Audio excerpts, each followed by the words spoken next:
Hello दोस्तों, welcome सुस्वागतम आप सभी लोगों का अंकित कुमार क्लासेस में। आई होप आप सभी लोग बढ़िया होंगे, ज़बरदस्त होंगे और लाजवाब होंगे, है ना। तो दोस्तों आज फिर से मैं आप लोगों के लिए राष्ट्रपति की अगली क्लास लेकर आया हूँ। अगर आप लोगों ने पहली क्लासेस देखी हैं तो आपको पता ही होगा आज जो होने जा रही है वो राष्ट्रपति की क्लास नंबर 5 है। तो सीरीज से करा रहा हूँ, तो आई होप आप सभी लोग क्लासेस को ध्यान से देख रहे होंगे और उसको नोट डाउन कर रहे होंगे। देखो रेगुलर नहीं आ पा रही है क्योंकि थोड़ी सी समस्याएं हैं और आप लोगों के लिए एक सरप्राइज़ भी है, ठीक है। वो अगली वीडियो में आपको पता लग जाएगा, ठीक है। तो पहले आपको काम ये करना है कि जो डिस्क्रिप्शन में वीडियोस दी गई हैं राष्ट्रपति की वो देख लेना अच्छे से, और जयराम जी की, है ना। तो चलो आज हम शुरू करते हैं राष्ट्रपति की क्लास नंबर 5। और आपको पता है राष्ट्रपति का उल्लेख भाग 5 में आर्टिकल 52 से 62 हमने पढ़ लिया था, और सॉरी 52 से 60 तक पढ़ लिया था, यानी कि 52, 53, 54, 55, 56, 57, 58, 59, 60। तो 60 तक हमने क्या कर लिया था, कंप्लीट कर लिया था। तो आज हम आगे कंटिन्यू करते हैं, इनके 61 और 62 आर्टिकल पढ़ते हैं। इससे पहले अगर कोई मेरे चैनल पर नया है तो भाई चैनल को लाइक कर दो, शेयर कर दो और सब्सक्राइब कर दो, और बेल आइकन ज़रूर प्रेस कर देना।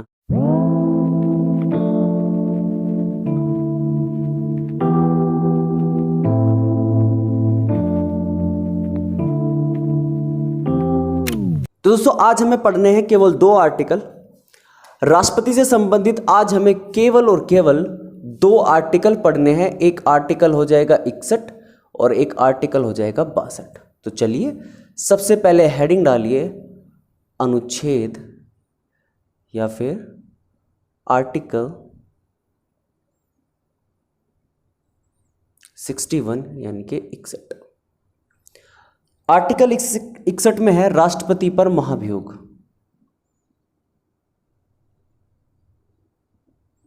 राष्ट्रपति पर महाभियोग की प्रक्रिया, प्रोसेस ऑफ द इम्पीचमेंट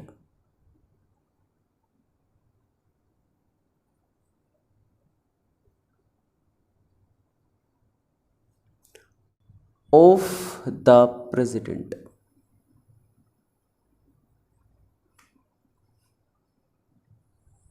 ये है। तो आज हम पढ़ेंगे राष्ट्रपति पर महाभियोग कैसे होता है। सबसे पहले तो महाभियोग टर्म के बारे में समझेंगे। दरअसल क्या होता है, देखो महाभियोग हमारे भारत के राष्ट्रपति और अमेरिका के राष्ट्रपति दोनों में लगभग सेम है, लेकिन प्रक्रिया दोनों की क्या है, अलग अलग है। यानी कि भारत के प्रेसिडेंट को जो हटाया जा सकता है वो संविधान का अतिक्रमण करने पर हटाया जा सकता है। यानी कि अगर वो वॉयलेशन ऑफ कॉन्स्टिट्यूशन करता है, संविधान का या संविधान का उल्लंघन करता है, तो ऐसे में उस पर क्या चलाया जाएगा, महाभियोग चलाया जाएगा। याद रखना हमारे इंडियन कॉन्स्टिट्यूशन में उल्लंघन को परिभाषित नहीं किया गया है। जो वॉयलेंस वो करता है उसको सही से डिस्क्राइब नहीं किया गया। तो सही से बताना कि उल्लंघन किस तरीके से होगा ये थोड़ा इम्पॉसिबल सा होगा, लेकिन अगर संविधान के खिलाफ कोई कदम उठाता है तो आप समझ सकते हो कि वो संविधान के उल्लंघन के ही बराबर है। सबसे पहला पॉइंट, राष्ट्रपति पर जब भी महाभियोग चलना होगा सबसे पहले क्या होगा, महाभियोग की प्रक्रिया किसी भी सदन से चलाई जा सकती है। आप लिखेंगे महाभियोग की प्रक्रिया किसी भी सदन से चलाई जा सकती है। किसी भी सदन से चला सकते हैं। 2 ही सदन है, एक लोकसभा और एक राज्यसभा। जो प्रोसेस जिस सदन से होगा वही प्रोसेस दूसरे सदन से होगा। बात समझ रहे हो ना, वो कैसे होगा वो मैं आपको समझाऊंगा। सबसे पहले याद रखना कि महाभियोग की जो प्रक्रिया है वो किसी भी सदन से चलाई जा सकती है। किस पर, राष्ट्रपति पर। लेकिन ये प्रक्रिया कब चलाई जाएगी, जब राष्ट्रपति ने संविधान का क्या किया हो, अतिक्रमण किया हो। तो आप लिख सकते हो ये महाभियोग की प्रक्रिया कब चलाई जाएगी, जब राष्ट्रपति ने संविधान का अतिक्रमण किया हो,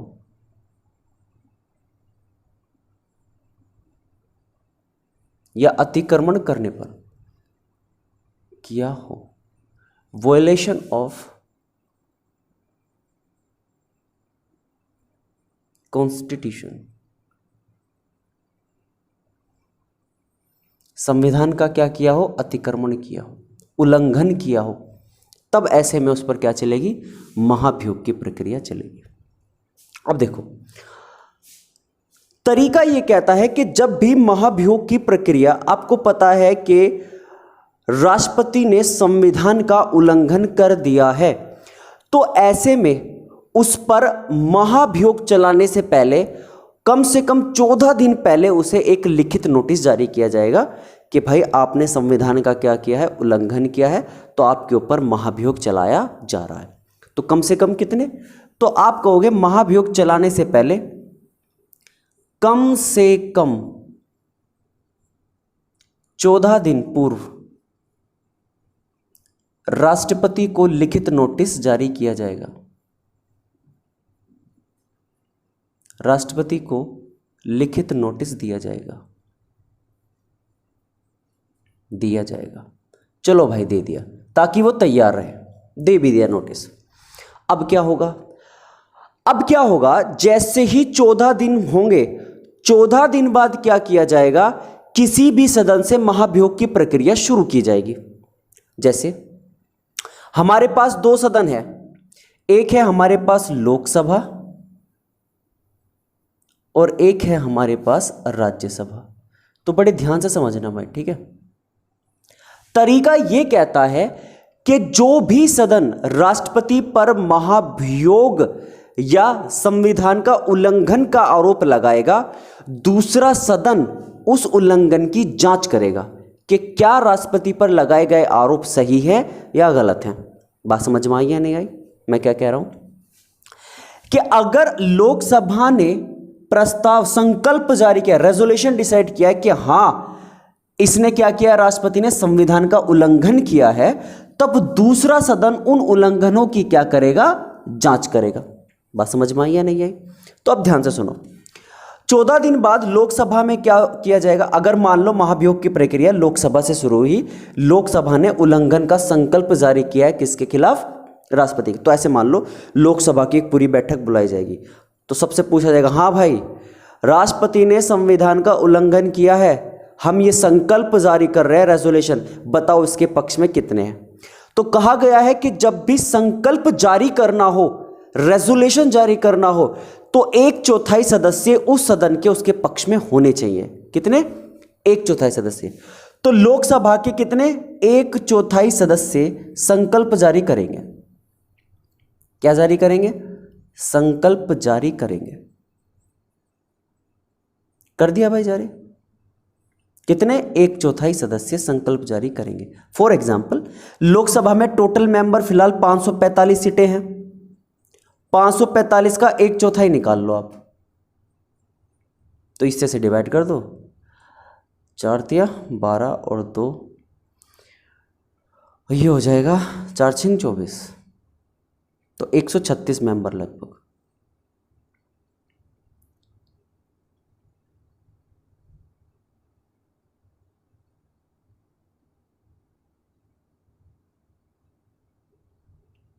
ठीक है भाई, लगभग 136 मेंबर। कर लिया भाई कि संकल्प जारी हो गया, सबने कहा हाँ ठीक है करो शुरू।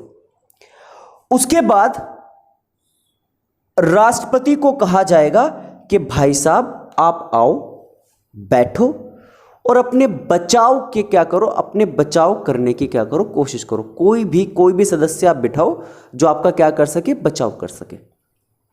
फिर से वोटिंग होगी लोकसभा में। देखो, जिस सदन से शुरू में जारी किया है ना संकल्प, उसी सदन में दोबारा से वोटिंग होगी। और यदि दोबारा से मान लो लोकसभा के पहला बुलाया लोकसभा को, कहा भाई राष्ट्रपति पर संकल्प जारी किया जा रहा है महाभियोग का, बताओ कितने पक्ष में है, 1/4 आगे, ठीक है।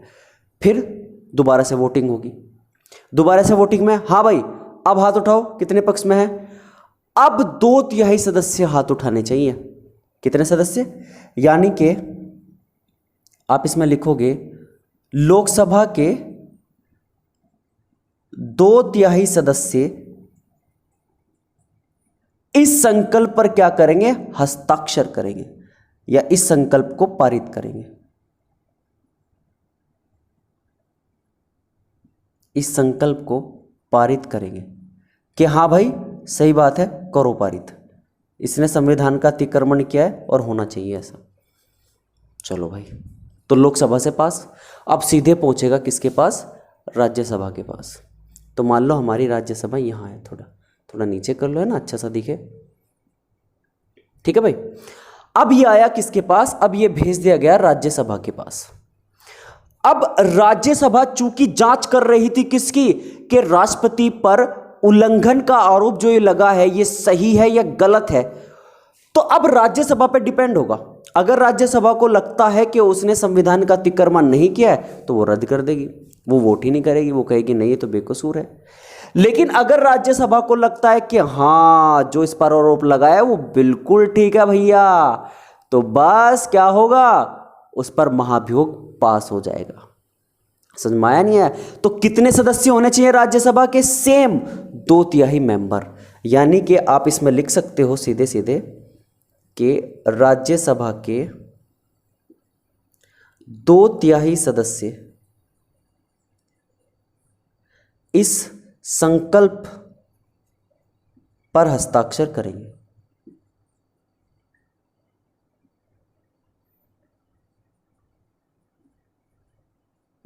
हस्ताक्षर करेंगे और जैसे ही यह हस्ताक्षर हुआ तब राष्ट्रपति को पद से हटा दिया जाएगा। राष्ट्रपति को पद से हटा दिया जाएगा। बताइए जी, बात समझ में आई या नहीं आई? क्लियर है? 2/3 सदस्य कैसे निकालोगे? लोकसभा में टोटल कितने सदस्य हो गए, 545, गुना कर दोगे 2/3 से। ठीक है भाई, तो कितना हो जाएगा, 1090/3 कर देना। तो 3 तिया 9, 3 छंग 18, 3 तिया 9, लगभग 363 मेंबर। और राज्यसभा में फिलहाल कितनी सीटें फिल है, 245। तो इसका 2/3 निकाल लो, 0 इधर नीचे की तरफ लिख लो, 0 4 दूनी 8 लिखना, 2 दूनी 4/3, तो 3 कम 3 और भाई 3 छंग 18 और 3 तिया 9, लगभग 163 मेंबर। क्या कर दे, हाथ उठा दे। तो ये प्रोसेस है पूरा का पूरा राष्ट्रपति को पद से हटाने के लिए। याद रखना कि राष्ट्रपति पर आज तक किसी भी राष्ट्रपति पर महाभियोग नहीं लगा है। ठीक है, आज तक किसी भी राष्ट्रपति पर महाभियोग की प्रक्रिया नहीं चली। अब ध्यान से सुनो, ये प्रोसेस हमने शुरू किया था किससे, लोकसभा से, और राज्यसभा पे खत्म किया था। अगर हम राज्यसभा से शुरू करें तो देखो, अगर आपने इसे राज्यसभा से शुरू किया, मैं शॉर्ट में लिख रहा हूं राज्यसभा से, तो सेम 1/4 मेंबर किसके, राज्यसभा के। फिर दोबारा राज्यसभा में वोटिंग होगी, इस बार कितने, 2/3 मेंबर पक्ष में होने चाहिए। फिर पहुंचेगा लोकसभा के पास, लोकसभा के कितने, 2/3 मेंबर। और ऐसा हो जाता है तो राष्ट्रपति को पद से हटा दिया जाएगा। यानी कि जो प्रक्रिया एक सदन से शुरू हुई है वही प्रक्रिया दूसरे सदन से भी शुरू हो सकती है। फर्क इतना है कि अगर इस सदन ने आरोप लगाया तो ये सदन जांच करेगा, और अगर इस सदन ने आरोप लगाया है तो फिर लोकसभा जांच करेगी। बात क्लियर है या नहीं है? पक्का? तो मुझे एक बात बताओ, ध्यान से सुनो। जब हम राष्ट्रपति को चुन रहे थे तब राष्ट्रपति को चुनने में कई सारे लोग पार्टिसिपेट कर रहे थे, जैसे लोकसभा और राज्यसभा के निर्वाचित सदस्य, है ना, राज्य विधानसभाओं के निर्वाचित सदस्य, केंद्र शासित प्रदेशों के निर्वाचित सदस्य। लेकिन जब राष्ट्रपति को पद से हटाना होगा तब केवल और केवल संसद जो है हमारी, लोकसभा और राज्यसभा जो है, इसके सारे मेंबर पार्टिसिपेट करेंगे, निर्वाचित भी और मनोनीत भी। जब राष्ट्रपति पर महाभियोग चलता है तो तीसरे पॉइंट में आप लिख लेना, इसमें निर्वाचित मेंबर हो, इलेक्टेड मेंबर हो और प्लस मनोनीत मेंबर हो, नॉमिनेटेड हो, ये सब के सब पार्टिसिपेट करेंगे। बात समझ में आई या नहीं है? सारे मेंबर। क्लियर है पॉइंट या ना? ये हो गया राष्ट्रपति पर महाभियोग, ये हो गया आर्टिकल 61। चलिए अगला डालते हैं आर्टिकल 62। आर्टिकल 62 क्या कहता है, तो जल्दी से आप स्क्रीनशॉट ले लेना भाई, जैसे मैं वहां गया था, और फिर डाल लेना आर्टिकल 62।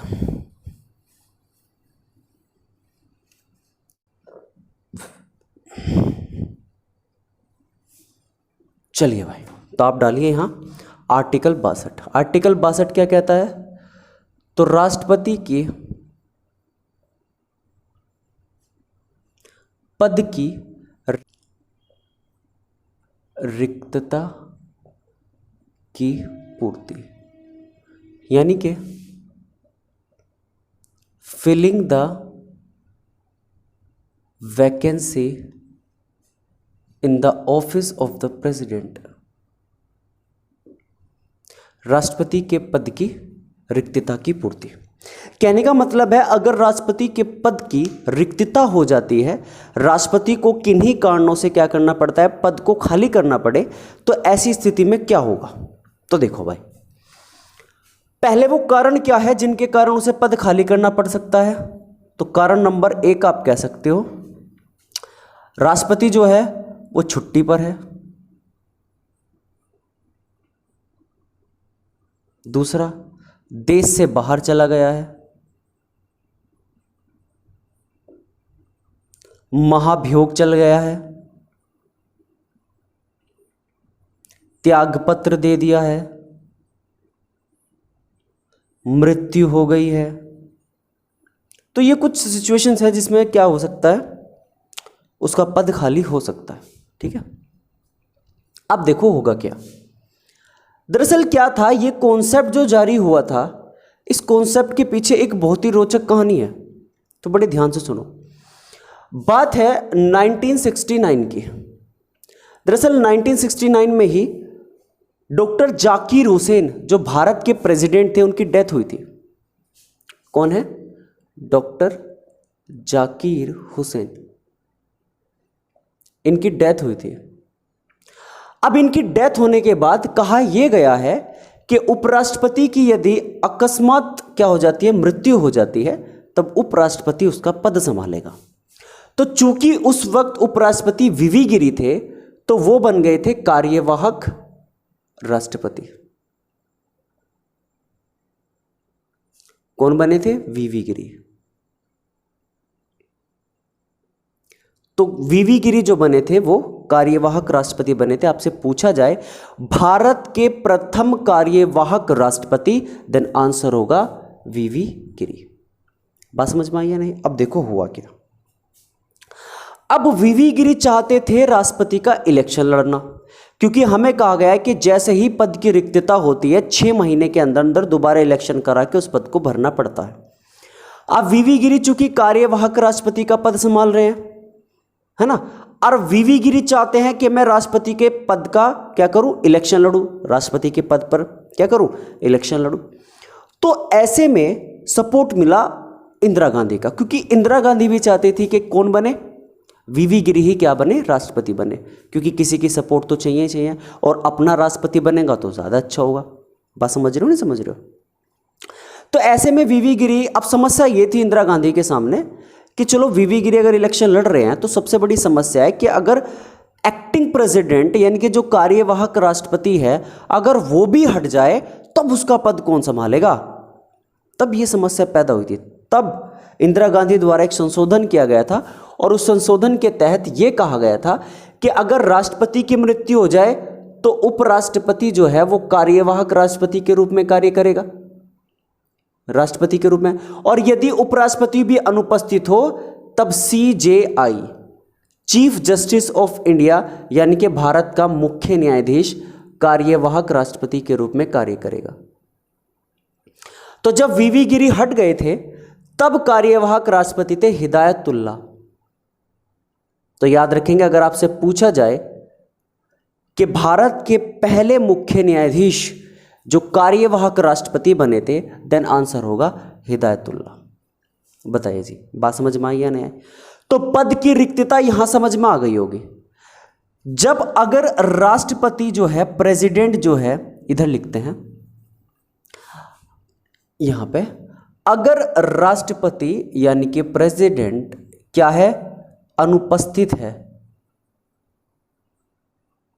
तब उसका कार्यभार संभालेंगे उपराष्ट्रपति, वाइस प्रेसिडेंट। और अगर वाइस प्रेसिडेंट भी अनुपस्थित है तब इनका कार्यभार संभालेंगे कौन, तो मुख्य न्यायाधीश, भारत के मुख्य न्यायाधीश, चीफ जस्टिस ऑफ इंडिया। और अगर ये भी अनुपस्थित है, ये भी क्या है, अनुपस्थित है, तो जो क्या होगा, सीनियर मोस्ट जज होगा, यानी कि जिसकी आयु सबसे ज्यादा होगी, वरिष्ठतम न्यायाधीश, वो कार्यभार संभालेगा। अगर ये भी अनुपस्थित है तब सुप्रीम कोर्ट के या सुप्रीम कोर्ट का जो वरिष्ठतम न्यायाधीश होगा, वरिष्ठतम न्यायाधीश, तब वो कार्यभार संभालेगा। तो मैंने आपको बता दिया है, पद की रिक्तता से ये दो क्वेश्चन बनते हैं। पहले कार्यवाहक राष्ट्रपति जो क्या बने थे, राष्ट्रपति का कार्यभार संभाला था वीवी गिरी, और पहले ऐसे कार्यवाहक राष्ट्रपति जो क्या थे, सीजीआई भी थे। तो आंसर होगा हिदायतुल्लाह। बात समझ में आई या नहीं है? तो इलेक्शन जीत गए थे वीवी गिरी। तो 1969 से 1974 तक कार्यभार संभाला था वीवी गिरी ने as a president of India. Clear है? तो ये है दोनों आर्टिकल जो मैंने आपको समझाए, 61 और 62। आई होप आप सभी लोगों के क्या आ गए होंगे, समझ में आ गए होंगे, राइट। अगर कोई भी प्रॉब्लम हो, कोई भी समस्या हो, तो शुरू में ही व्हाट्सअप नंबर मिलता है, आप उस पर मैसेज कर कर किसी भी प्रॉब्लम का सॉल्यूशन पा सकते हैं। और आप लोगों के लिए एक सरप्राइज़ है जो अगली वीडियो में आएगा, तो तैयार रहिएगा। अगर आपको वीडियो अच्छी लगी हो तो वही लाइक शेयर सब्सक्राइब। तो मिलते हैं अगली वीडियो में, तब तक के लिए take care, goodbye and God bless you.